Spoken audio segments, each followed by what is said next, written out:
Today's episode is for the woman who looks like she has it all together on the outside, but on the inside, she's exhausted, overwhelmed, and wondering why her body just won't cooperate. I'm joined by Dr. Alicia Newsome, a doctor, speaker, an author, and an advocate for women who are done settling for surface-level answers when it comes to their health.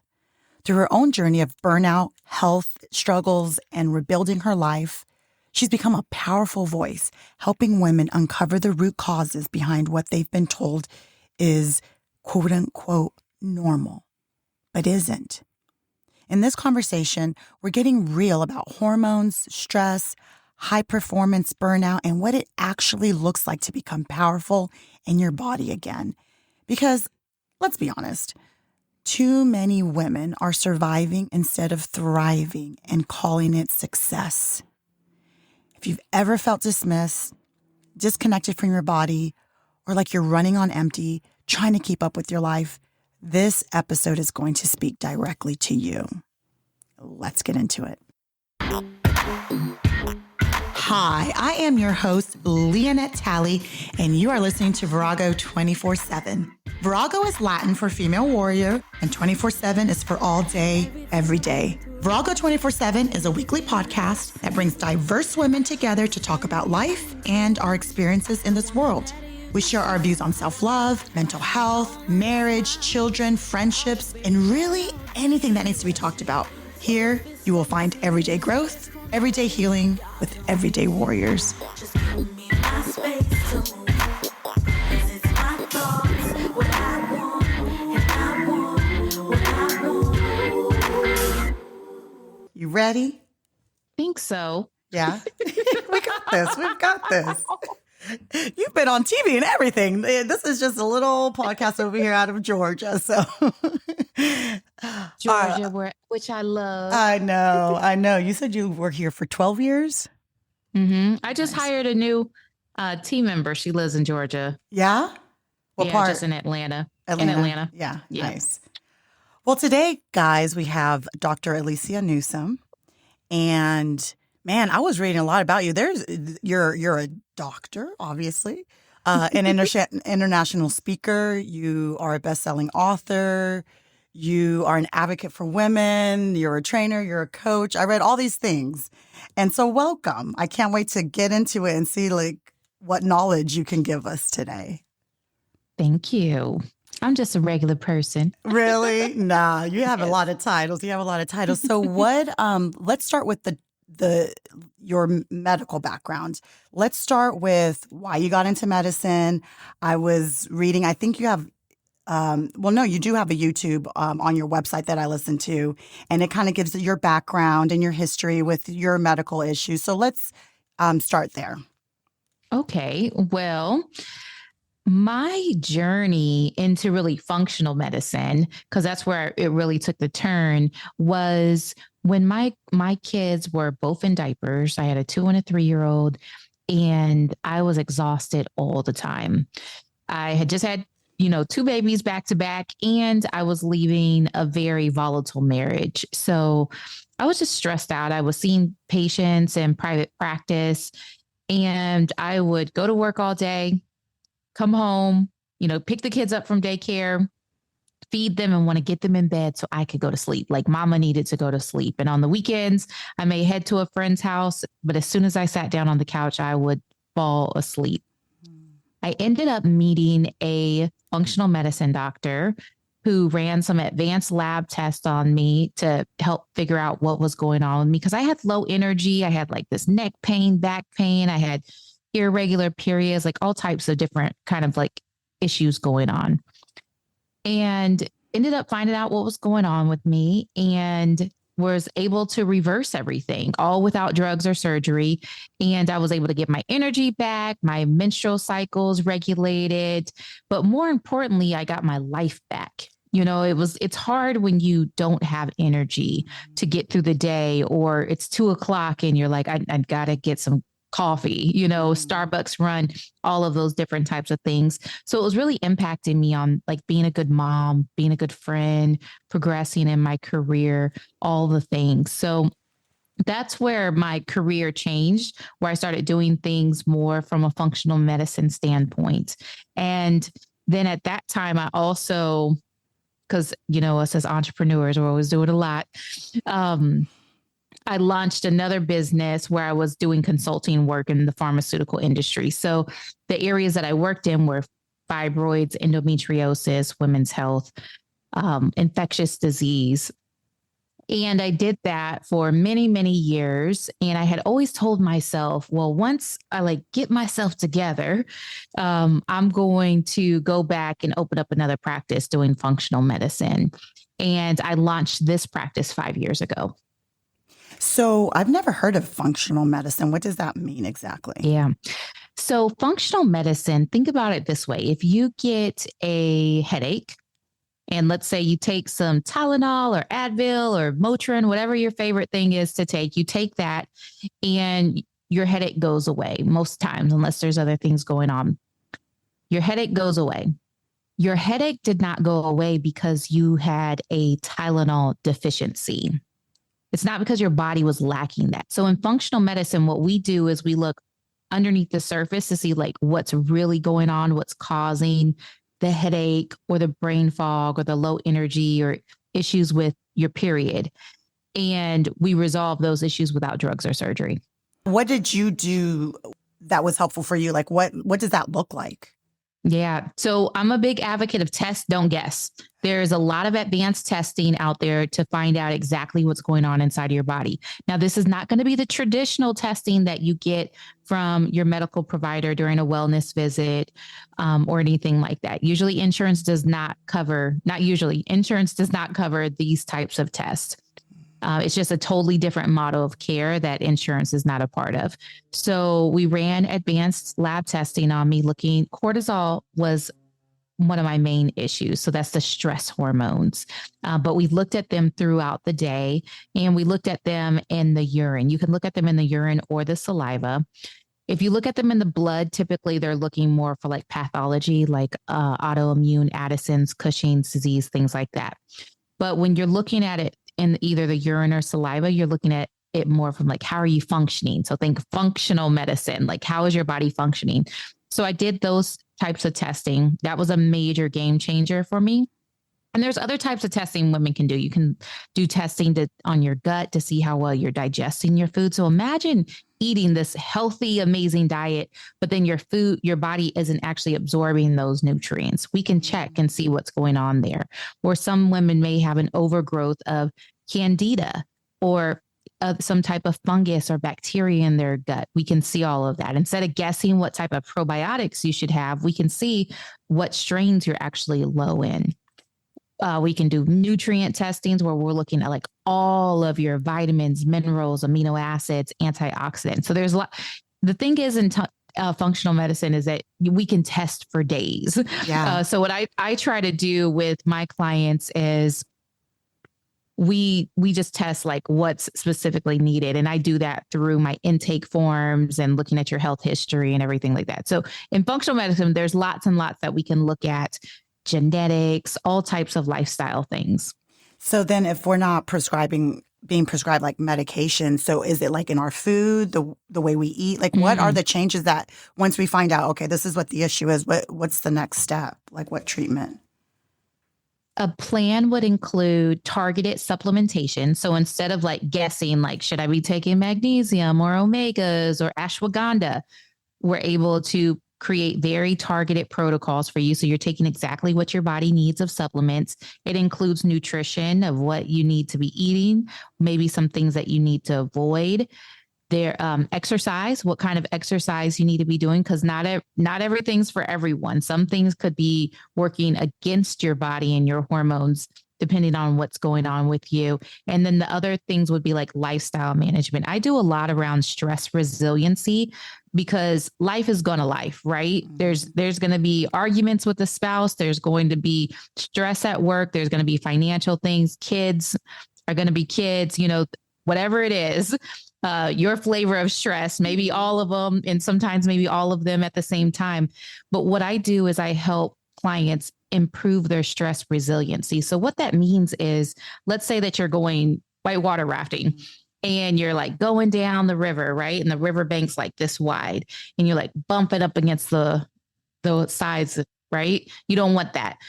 But that's what can happen with stress, right? It's just like everything's hitting you. So what I do is I help women increase their zone of resiliency. So we widen it. So when life still does what it's going to do, you're able to ebb and flow through that better, and it doesn't impact your health and your hormones as much. Nice. Did you have to like go back to school to learn that part of things? The A functional? combination of things, because I have certifications on top of certifications. But yes, functional medicine, learning like all the science, everything going on with the body holistically, and all the different types of treatments and interventions we can do. And then the stress part is really a component that I have developed over the years, a framework for through other coaching modalities too. So I've done just a lot of work. Like when I went through my divorce, I did something called conscious uncoupling, and it looks at like, how did I co-create this toxic dynamic, or how am I showing up in this relationship, and does a lot of things to like heal things from the past, because sometimes we may be wounded and then we choose partners from that wounded place. So I've done that certification and other things that are very similar as well. So I've combined that work with what I do now. That's awesome. Yeah, I was gonna. That was my question. What, with all the things that happened to you, what was it where you're like, I got to change? Like something has to Mhm. give, because I feel like we all get to a point where some people don't listen to that little voice, but most of us are like, all right, something has to change. So what did that look like for you? I feel like I've had that happen a couple times in life. Mm, We get a little hard headed, and then, there's like, whoo, okay, I need to change some things.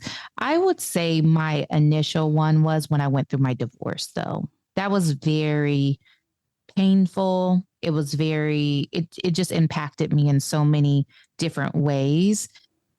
But it was also the biggest healing experience of my life. I got to heal from just a lot of things from my childhood and past relationships. Um, so it became an empowering experience for me with that. So I think a lot of the work that I did with just healing myself and my body and my heart, like all of that came from it, helped propel me yeah. into all of that. Yeah. Good. It's interesting how sometimes not sometimes, most times our darkest moments, we think, wow, this is the end. How are we going to come back from that? And man, we just blossom into something so different. And I love to hear Yeah. stuff like that. I really do. I wanted to know, like, how do we find a functional doctor? Am I saying that right? I've never heard that word Yeah. before. So I'm like, yeah, It's okay. yeah. Functional medicine But functional doctor. medicine. Yes. How do we find that? And then how do we know that that's the right move for us versus like Yeah. traditional medicine? Well, you can find a functional medicine doctor just like Google, that's always a good place. A lot of us, like myself, I work virtually. So I work with women all over the country, really all over the world. I have clients in the UK, clients in Uganda. So one good thing about COVID was it created this kind of virtual space that exists now. So a lot of us, work with people all over. Um, and then how do you know if it's the right fit for you? So if you're like, I don't want to do things, I want to do things without drugs or surgery. I want to take a natural approach to healing my body. And there's definitely a place for that, right? If I'm having, some type of emergency situation, I broke my leg, I got in a car accident, I'm having a heart attack, like I want medicine, right? I'm in extreme pain. I want medicine. Those things can be very life saving. But when it comes to the day to day of our health and then optimizing our health, we have to step out of the traditional conventional medical system to really get the help that we need. It's the other system's just not set up for that. Mm-hmm. I mean, I'm 46 and I feel like I'm not really educated when it comes to like menopause, or I know you said hormones is like a big thing for you that you like to talk Yeah. about. I know nothing about any of that.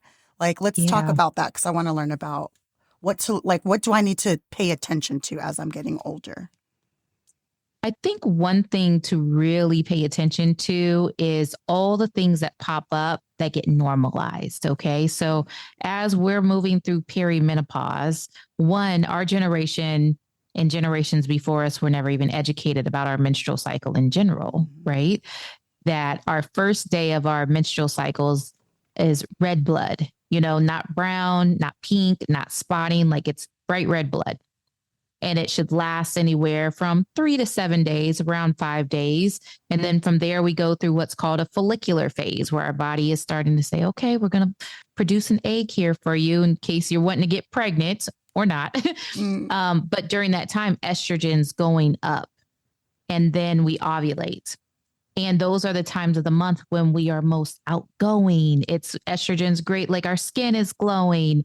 The right and left side of our brain is communicating uh, more effectively during that time. It's a great time to be social, presentations, all of those different types of things. And then estrogen goes down, and then progesterone comes up, and then it stays up until our period comes again. It drops right before it drops, and then we begin to bleed. And that progesterone is there. It's very calming. It's a natural. It's the body's natural Valium. It's anti-anxiety. It's calming. It's relaxing. When both of those hormones are just doing their thing and they're in play, typically we feel good, and it's normal to feel good throughout the month. We have normalized having like painful periods and cramping and tender breast and PMS, like we're moody. I mm, used to be incredibly moody that week leading up to my period, and I would feel depressed. I wouldn't feel like myself. I wouldn't like myself, my kids, my husband, my life, mm, any of that. And it's pretty much like normalized. Like, well, it's just PMS, right? I should feel tired and crying and wanting to eat everything and all of those things, right? It's common. It's not normal. When those hormones are imbalanced, you feel really good, right? Now, take a woman who has been living a life where periods have not been good. She gets moody before her cycle comes, fatigue, all of that, and then go through perimenopause, where those hormones start to decrease. They're not going up every month like they used to. It can be complete hormonal chaos. It can feel like you are losing your mind. The highest rate of suicide for women is ages 40 to 60. And I oh, think it's because it is a time in our lives where it's like you feel like I'm going mad, right? Like I could be losing my mind. Or if you're dealing with depression, like think about just compounding issues now all happening as your hormones are changing. Let me give you an example of check engine light goes off in your car. Driving down the road, you're like, okay, I got to take my car over to the mechanic. You head to the mechanic, you get there, you let the mechanic know my check engine light came on last week. I've been hearing a little rattling noise in my car, and, I don't know what's going on. He's taking notes, writing everything down. And then he says, all right, ma'am, well, that's all you have to do is take this sticker and put this sticker right over that check engine light. You don't have to worry about it all. That would be crazy, right? We would not allow a mechanic to do that. That check engine light that's came on to let insane. me Yeah, know yeah. there's something going on with my car, Mhm, right? mhm. He needs to open up the hood, run some diagnostic tests, see what's going on with my car, right? But we do that with our bodies, and we do that before we get to perimenopause. A lot of times, especially high achieving women, we like go, go, go, go, go. So imagine a life where it's like you got low energy, 2 p.m. hits, you're dragging through the day. You've got moodiness, and you're snapping off at, your kids and all of this stuff. That's the check engine light going off. Wow. Okay. Hmm. That's a great analogy. Hmm. And it's letting us know you got to take care of this now. So imagine if you left that mechanic, you said, he gave me my sticker, put it right over there, and you just kept driving that car. It's going to break down. There's going to be more issues that are created.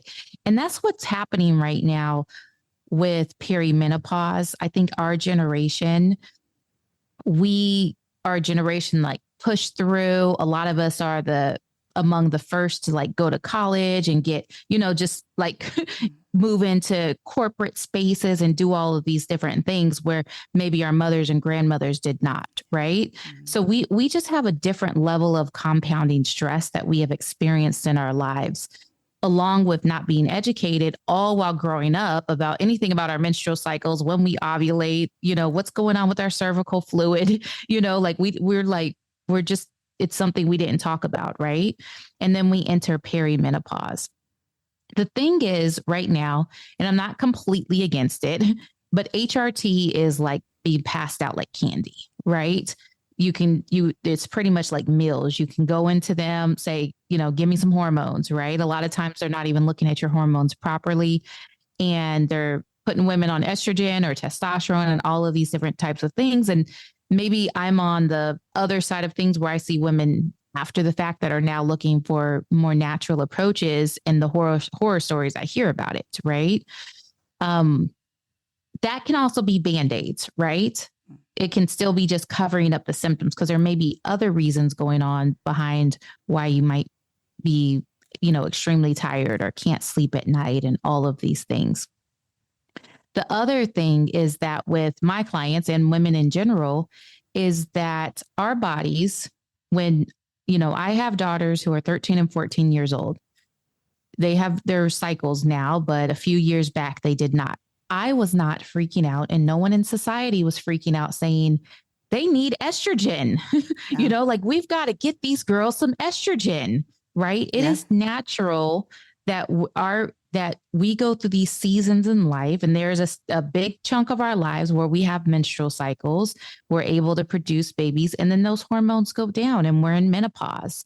The thing is that our bodies have been under so much stress that there's something called the cortisol, the stress hormone, that's produced by our adrenal glands. And stress can come in different forms. It can come from toxins.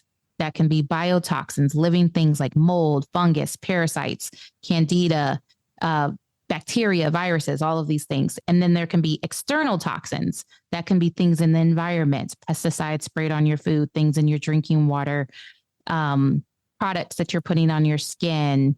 Medications have toxic side effects, radiation, EMFs, all of those different types of things. That's stressful on the body. Then there's deficiencies. You could have nutrient deficiencies, not getting enough, your vitamins, minerals, amino acids, antioxidants. You need a certain amount of protein, good fats, very important. That deficiency on the body is stressful. Gut issues. You could have gut issues going on where you have an overgrowth of bacteria, or you have candida, or you're eating healthy food, but you're not digesting that food. That's stressful on the body. Also, the gut is called the second brain because it has 10 times the amount of nerves going from the gut to your brain than your brain going all the way out or your entire peripheral nervous system. So what's going on in your gut really affects your mood and your focus, all of those different types of things. And then also sleep, not getting enough sleep can be very stressful in the body. You might not be getting enough sleep because there's something going on with your hormones, right? My point is all of these things are stressors on the body. And our bodies were designed to deal with stress in just a short period of time. So think that if there was a bear coming after you, you're either going to fight or flight. So fight or run away. We're going to just eliminate the bear, fight them, get rid of the bear, or run away. The bear is no longer in our presence. Our bodies can relax and go into what's called parasympathetic activity. But now we're in these states where there's no bear running after us, right? And there's constant mental, emotional stress, but then there's these underlying stressors as well going on inside of our body. So our body is under this constant state of stress, and it's producing cortisol, the stress hormone. When you go through perimenopause, typically your ovaries stop producing hormones like the estrogen and progesterone, testosterone, but then your adrenal glands, they do pick up. So women even in postmenopausal should have adequate amounts of those sex hormones during that period of their time, of that period of life. but not if they've been under constant stress because the body's been prioritizing cortisol. So I say all that to say, when right now we're in our 40s, I believe a lot of your listeners are around our age too. It's really important to start addressing these issues now, the other types of stressors going on, so that as we're moving through perimenopause and into menopause, it's a much easier transition. I like that because someone actually asked me recently about hormones, and I'm like, I don't know. I had known nothing about it, Yeah. and it's good to know that that's not the only option. Like if I go to a Yes. doctor and they suggest that, it's like might be other things. That's actually really Yes. good to know because I have no clue. I'm just like, I'm just gonna let my body tell me what to do. I'm like, Yes. I don't know. It's good to listen to Yeah, our yeah, bodies. yeah. When it comes to stress, like what do you tell your patients? Like how, because we can't prevent things happening. What do you Yep. tell your patients, like how to handle to prevent stress overcoming us and taking over Yeah. our body and our mind and our life? Because a lot of us just think stress is normal, and I don't feel like it's a normal thing that we should be living with. No, Yeah. not at all. That's how come when it comes to things like heart attacks, the first sign of the heart attack, 50% of the time is the heart attack. The other 50% of the time, there's those beginnings, that check engine light going off, early signs and symptoms, but we in no way, shape, or form were created to deal with this level of stress. So there's a few things that we can do. I'm always an advocate of, test, don't guess, find out what's going on. And there's very targeted supplementation that can help with like woosah, but that you're taking the right thing that's supporting those adrenal glands, those stress hormones and helping to reset everything. There's also just simple practices that we can do. And with my clients, all my clients are like high achieving, go getter women, right? Not a lot of time in the day. Mhm. And if we take just a couple minutes in the morning, I recommend two things to do in the morning. One, you write out just two goals for the day. Like, what are the two main things I'm going to get done today or in the future, so that your mind is focused forward on like where I'm headed. And then the other thing is gratitude. There's all types of research on gratitude and what it does to our brains and our bodies, how it reprograms us, how it's so good for us. And what I recommend is that you write down 5 things that you're grateful for. But as you're writing them, you really feel them. Okay. You like embody the experience of literally being grateful for them in the moment. So, for example, my son, I can think about how grateful I am for like his little hugs and kisses, right? And as I'm writing that, like really like, like I love that, and think about those things. It really shifts the mood and it also creates physiological changes in our body, bringing us into that parasympathetic state. I also recommend before you go to bed, you do a brain dump. And when I say brain dump, and I say to my clients, just do it for 1 minute, right? Just 1 minute. And it's kind of like that whole concept of telling yourself to go to the gym. Like, I'm going to go to the gym and I'm going to go in for 5 minutes, right? And then once you get there, you're like, okay, I can do this, right? So brain dump for just 1 minute in the evening. The goal is 5. And just write down everything that's on your mind, everything that's bothering you, your to-do list for tomorrow, all of that, because it gets it out of your mind and onto that paper so that you can rest well. And then the other thing that you can do in the evening, which I love, is binaural beats. And you listen to them with headphones. So you have to have both in because they have different frequencies that they play in both ears. And then the brain like makes it all come together as one, but it puts your brain into a state that's more relaxing so that you're able to go to sleep. And the last thing that I recommend is our bodies, that fight or flight state of just like, feeling like we've literally got to fight or run away. We have to sometimes embody practices that allow our bodies to get that energy out. to allow our that safety to come in. And there's just different things that you can do. Like you can do that's very practical. Some people will do like tremors where they like have their legs like relax and then let them like shake a little bit. That allows like energy to go out. You could do like wall squats. That would be something that like helps get energy out. Exercise, running, those different types of things. But we've got to allow the stored up kind of like energy and stress to be able to move out through our body. I like it. I like the dumping, because there's times I don't do it at night, but there's times where, yeah, where you're just like, I have to write it down, and then it's gone. But I'm gonna start doing the night thing. I normally do Yeah. it when I'm just like, okay, I gotta get my calendar out because I'm old school. I don't put everything on my phone. I have my paper calendar. So I'm gonna start doing that one. I like that. I Yeah. like that. What do you think? I mean, I don't want to dump on the medical world, but what do you think is lacking or needing to change, or are we kind of stuck back in the, Middle Ages? Like what is it about medicine that we should start maybe shifting the way we look at it?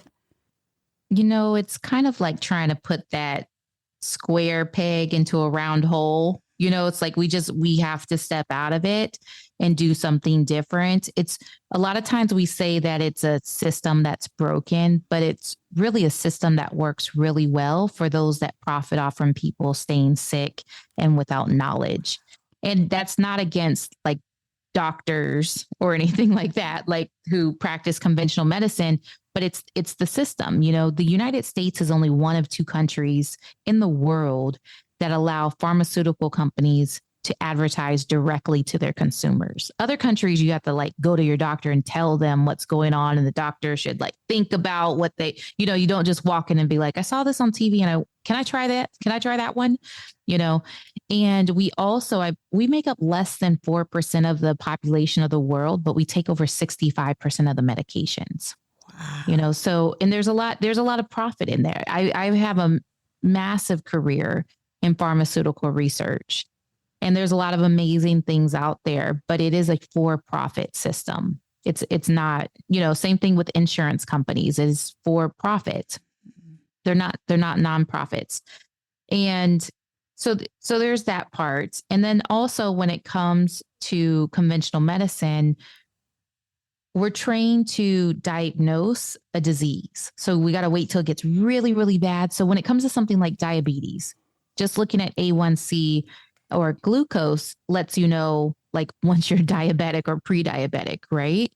But we could be looking at fasting insulin that's letting us know how hard your pancreas is working. So your glucose numbers could be normal. So glucose goes up, insulin's got to come out and it's got to lower it.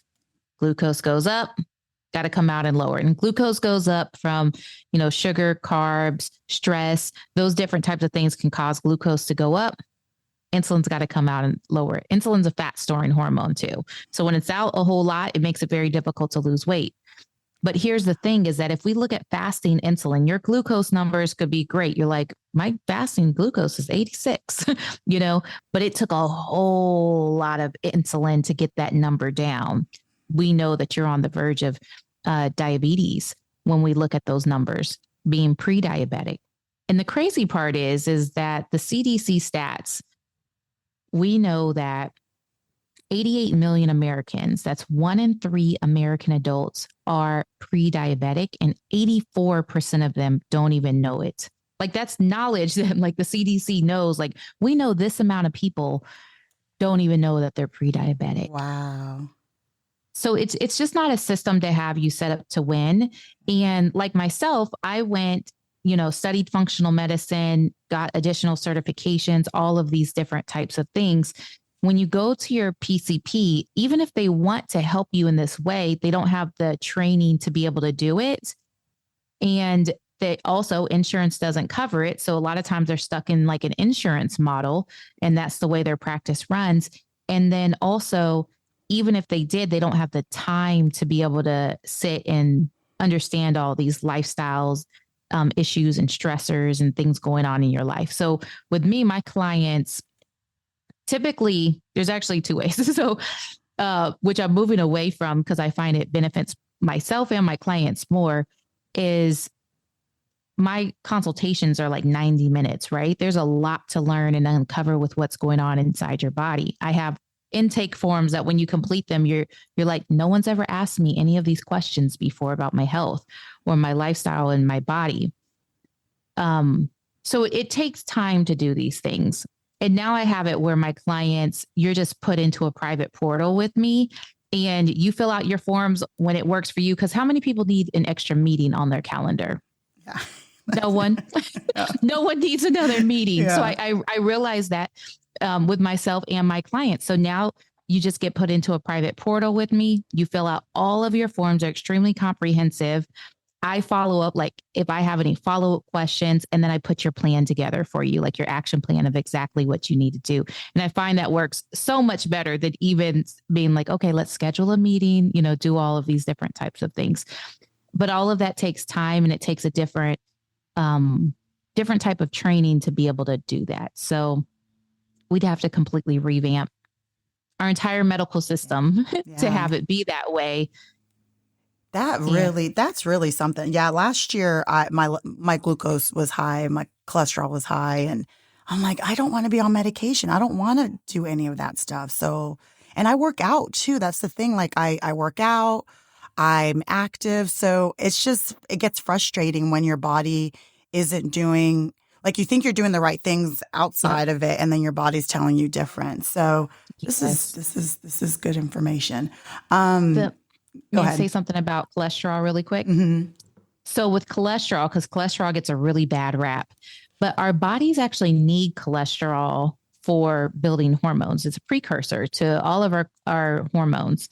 And many decades ago, before the statin drugs came out, which are cholesterol lowering medications, your cholesterol could be 280 and a doctor wouldn't blink an eye at it. But once those medications came on the market, that number kept going lower and lower and lower, because now if you're over 200, they're like, you need to go on statins, right? But here's the thing is that when you're looking at cholesterol and also cholesterol medications, there's tons of research on this. It doesn't reduce your chance of mortality either. Like people die at the same rates of whether or not they're on these medications or not. Statin drugs do an excellent job of lowering LDLs. Okay, excellent job. So it does what it's supposed to do, but does that matter as far as whether or not your overall heart disease and life? Here's the thing is that when it comes to HDLs and LDLs, so HDLs are like your good cholesterol, LDLs are your bad cholesterol. Think about LDLs as fire trucks leaving the fire station, going to put out fires in your body, right? Like they're going to put out inflammation in different places. And then HDLs are the fire trucks coming back to the fire station. So we want to look at, when I'm looking at someone and they have really high LDLs and then low HDLs, which is the good cholesterol, I'm saying, okay, why are there so many fire trucks leaving the fire station and not coming back? So we want to deal with the root cause of why there's so much inflammation in the body, right? And then also we can look at something that are called lipoproteins that really look at the LDLs and see which ones are actually high. And there are dangerous LDLs. There's little ones that are like little BBs. Think of them like little BBs or marbles that when they bounce around inside your arteries, they're hard, they're dense, they create damage. And then there's big fluffy ones that are like beach balls that just kind of like bounce off your wall. So not all LDLs are actually dangerous either. Okay. So we're able to look at that in functional medicine. These are more extensive blood work that we look at, and then we look at other inflammatory markers too. I wish, because like no one even explained that. I had to Google everything. I'm like, what do these numbers mean and why? That's frustrating because you're explaining it and I understand it. All they say is like, they call you up and they're like, hey, it's high, don't eat sugar, no alcohol. Like, it's just like, okay, I'll do my best. That's pretty much. Oh, and then take fish oil pills. So I went to the CVS and got my fish oils. And I'm like, well, I love my wine, and I can't stop that completely. So it's frustrating.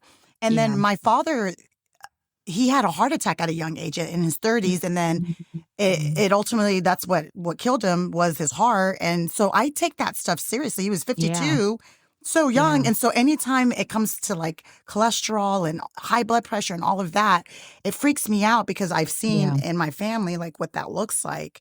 So I Yeah. love that you're saying that it's not all, the numbers don't always mean what they are telling us they Yeah. mean. I thank Yeah. you. Thank you.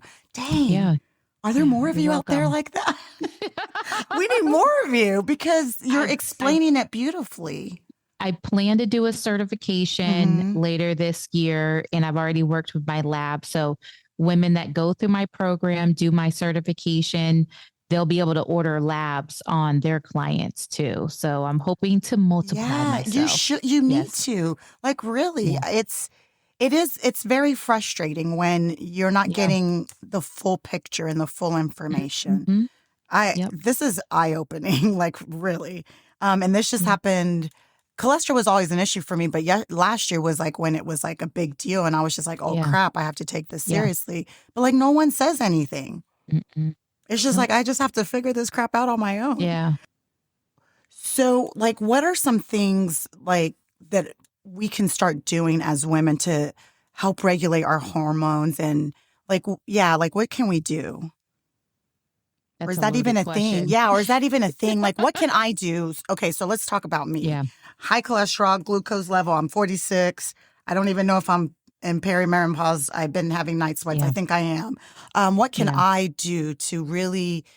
Because I want to. If I'm going to grow old, I want to grow old like one of those like amazing, just bubbly Yes. women that just still has it and can walk around still and can drive still. And you know what I'm saying? That's the kind of old woman I want to be. What Yes. can I do to get there? When you're 20, 20 years from now, when you're 67 or, 30 years from now, when you're 77, you want to be able to get on the floor with your Yes, grandkids, yes, go to the park, not need anyone to take you to the bathroom or do any of those things. Like you want to be alive and vibrant. So what you're doing exactly. today impacts who you're going to become.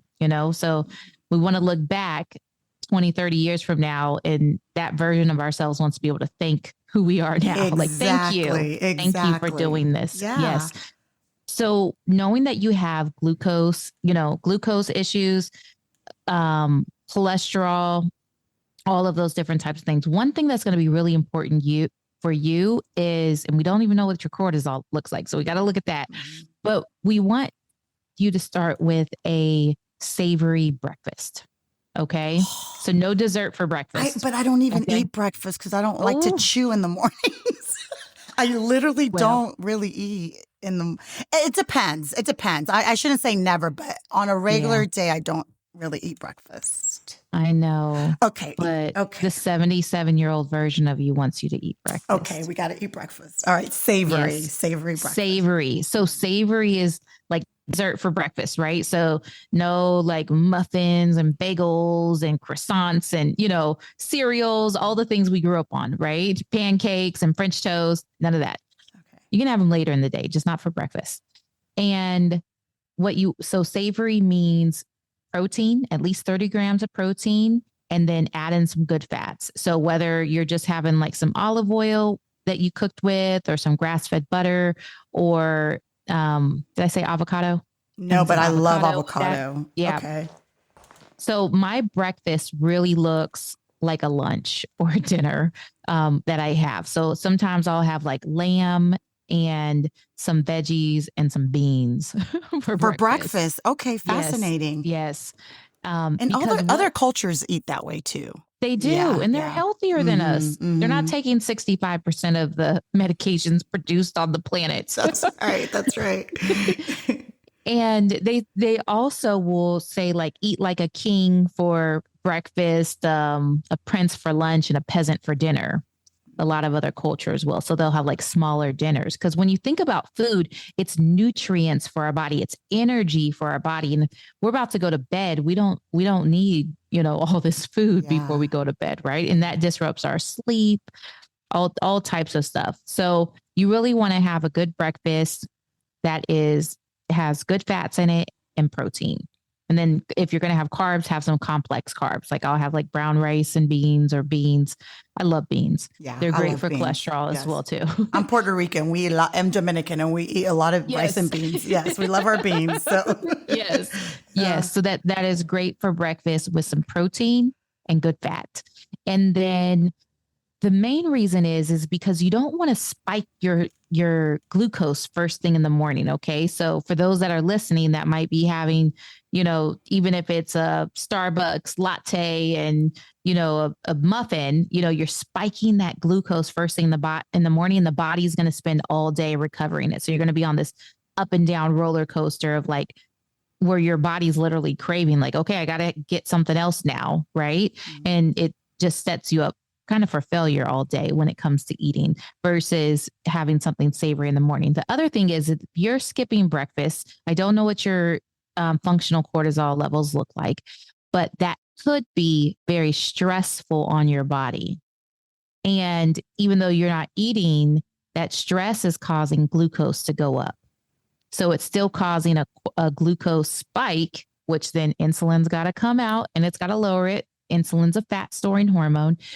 So it could be causing issues there as well. Ooh, and then I sometimes skip lunch. So that's not good. Don't eat breakfast. Don't eat lunch. I love dinner. Dinner's my favorite meal of the day, but now I have to retrain my brain, is what it sounds like. Yeah. And most of the women that I work with, even for them to be able to lose weight, I have to have them start eating more. Yeah. And in the beginning, they're like, whoa, but then it's like also realizing it's safe to have all of this food. Mm-hmm. The body feels safe enough to have it. Mm-hmm. So then it can go out of that fight or flight state. Like physiologically, the body feels like it's starving, right? Yeah. So then it's holding on to everything. So a lot of times I work with my women to add in more food, because everyone's skipping breakfast and lunch. It's a thing. Okay. I'm not the only one. Okay. I'm going to shift. Yeah. I need to shift that because I am in like this stage of my life where I started yoga. I was doing CrossFit for many years and that was fun. But now as I'm getting older, I'm like, it doesn't feel good on my body. I try to meditate. Like I'm trying to do these things because I do want to be healthy. So I'm going to start doing the food thing. Yes. Got to do that. Got to do that. Got to eat. So exercise, obviously, that's what everyone says. The way I eat in the mornings to start off my day is very important. But for us, as we're going through perimenopause, it's important that we want to maintain our muscle mass. So lifting 2 to 3 times a week. That's it. Okay. Not like an everyday thing. And then you can mix in yoga, walking, Pilates, those types of things in between. Okay. Even if it's just you've been sitting behind your desk, or let's say when you start eating lunch, you eat your lunch and then you go for a 10-minute walk, or you do 25 squats right by your desk. What that does is it opens up the insulin and glucose receptors in your muscles, and it helps with the sensitivity there with that. Okay. So, that's good to know. Okay. I can do that. Yeah. Simple. We can do that. So what are some habits that we can establish to like help us with our mood, our energy, our metabolism, besides food and exercise? Like what other things? So you said gratitude in the mornings and purging all of our thoughts at night. Is there anything else that we can incorporate in our lives? Detoxification is really important, and making sure that you are properly detoxing. So this is a good topic. Sometimes women, and I've done it myself before I, have the knowledge, I'll go do a detox and then feel sick while I'm doing it. That's a telltale sign that the detox is pulling toxins out, but they're not getting them out of your body. So what happens is you can do a detox, it pulls toxins out, and then they recirculate into your bloodstream. And that's why you start getting sick. You start feeling fatigued and having headaches. We've kind of like normalized it, like you're supposed to feel sick on a detox, but you're really not. What should happen is we're pulling toxins out and then we bind them with a good binder, which is like a supplement. And then you poop them out. They leave out through your body, through your poop, pee, and sweat. That's really important. And one thing that in just everyday life is really to begin to look at what kind of products we're putting on our skin, what kind of food that we're eating. Now, I'm not a fan of like everything needs to be organic, right? There's something called environmentalworkinggroup.org. It's EWG.org. And every year they put out a list of the Dirty Dozen, which are the 12 top foods that are most heavily sprayed with pesticides. Strawberries is usually always on that. So you can literally take strawberries and squeeze them and it can become bug repellent. Like it's like that's how much pesticides and things are on it. We eat so many strawberries in this house. Oh my gosh. Okay, go ahead. So strawberries is always organic. But look at the Dirty Dozen list. And then there's something called the Clean 15. And those are the ones that you can just say, yeah, we'll just get those however they come. They don't have to be organic. So that's a good way also so people can save money instead of thinking like everything has to be organic, really just focus on that Dirty Dozen. When it comes to meat, I highly recommend that it's always grass fed. Just because of what they do to animals conventionally. And then they're feeding them like corn, and then corn's genetically modified. Corn is genetically modified to kill bugs on contact. So imagine like what that's doing inside of your gut and what that's doing to the animals that we eat and all of that. So there's many reasons, cows are injected with hormones and the way they're kept and everything. So grass-fed beef, wild caught fish, pasture raised chicken, and eggs. That's the way that you want to do livestock. And then the Dirty Dozen, Clean 15. Okay. I think I need to fill out that form with you and I need to get on something. I need to get on some kind of plan because this is great information. I mean, I'm like loving everything you're saying. I'll send you the link. And if your listeners as well, please. I can. Because I really think I just need my whole body just checked out so we can start like from knowledge and not just guessing because I have no clue what's going on internally with me. Test, don't guess. Yes. Test, don't guess. I like that. That's going to be our new motto. Test, don't guess. I know we've been talking about a lot of like about medicine and stuff. And I know you like leadership, talking about leadership. Like, can we shift? Yeah. Can we shift to, we've talked about our bodies, but you focus on other things too. So let's talk about that. So I have what I call the integrated leadership framework, where we focus on business, body, and belief. Now, we've talked a lot about the body portion. That's what we do in that, like toxins, deficiencies, stress, test, don't guess, all of that's in the body portion. Business is really focused. And I also look at a lot of the women that I work with may not have businesses, but our life is our business. So when it comes to our business, we want to look at like, where are we asking for help? How are we delegating things? When we do delegate things, are we releasing control so that person can actually do what we ask them to do? Are we giving them proper parameters so they have the autonomy to fulfill it on their own, right?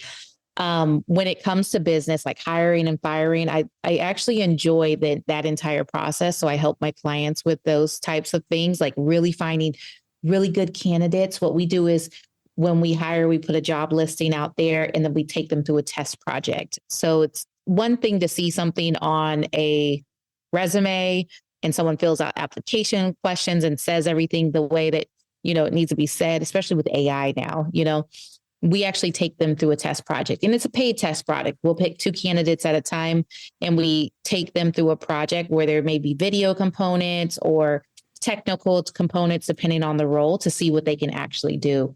And it really helps us find like good fits. So with business, there's a lot of the, delegating, asking for help, hiring, firing. Everyone that we hire should do one of 3 things, and great if they can do all 3 things. They should save us time. They should either save us money or make us money, and they should reduce our stress load, like bring peace of mind to the work that we're doing. So very important. And then the belief part of the integrated leadership framework has to do with like, who are we being? And we are human beings, not human doings. Okay. So a lot of times, especially for high achieving women, we go. Like we know how to go and do. And a lot of that comes from internal beliefs that we have that may be conscious or subconscious, where a lot of times when we're triggered, we may default into like, I'm all alone. And that you might not consciously say I'm all alone, but you may say things like, I always got to do everything myself, Oh, or no one. I say that often, actually. Yes. Yes. So there's those types of things, or I'm not enough, or there's not enough, or, the world is not safe, or people can't be trusted, right? There, we default into these things. And then, but it's not an empowering place to make choices from. So what I do is I help women really reshift and reframe what we're thinking, because those kind of defaults won't ever go away. Like they'll be there, but to be able to shift back into like what the truth is, and that there's lots of people in this planet here that we can trust, that are willing to help. Sometimes we just have to ask, right? And all things are always working out for our good. There's plenty in the universe, like all of those things, right? There's more than enough. So when we're making choices from that belief system, they are just much more empowering choices and allow us to really create the life that we want when we do that. So that's the belief part of the framework. I like that. That's good.